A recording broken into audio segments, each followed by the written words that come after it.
বলো কি করছো? আমি জল খাচ্ছি। মা মা জানো তো আমার প্রশ্ন আছে। কি প্রশ্ন? গুরুজন কাকে বলে গো? যারা তোমার থেকে বয়সে বড়। বয়স্ক যারা বুড়া তাদেরকে। হ্যাঁ, কেন বয়স্ক বুড়ো তাদেরকে কেন গুরুজন বলবে শুনি? বলতে হয় যে দিদাদেরকে গুরুজন বলতে হয়? তো দিদা কি খুব বয়স্ক বুড়ো হয়ে গেছে? হ্যাঁ, তোমার দিম্মা বুড়ো হয়ে গেছে? দাঁড়াও, কালকে তোমার দিম্মাকে বলছি আমি। থামো না। আদা আদা তোমার বাবা একটা গাধা। পিঠের পুরে দিব।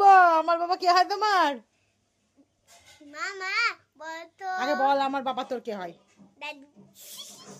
দাঁড়া থাম, কালকে বলছি যে সোনা তোমাকে কি বলেছে। থাম না, দেখবি তো তোকে ভালোই বাসবে না, দেখবি। ওই বাড়ির না, এই বাড়ির দিদাকে বলছি। না, এটা তো তোমার দিদা হয় না, এটা তো তোমার ঠাকুরদা হয়। তুমি যাই বলে তাই বলো, আমি কালকে তোমার দিম্মাকে কাম্মাকে ফোন করে বলবো যে তুমি কি বলেছো ওদেরকে, দেখবা তোমাকে আর ভালোবাসবে না। না না ভালোবাসবে, বুড়োই তো হয়ে গেছে, চুল পাকা। এত বদমাস না। তো চলো চলো, সবাইকে টাটা করে দাও।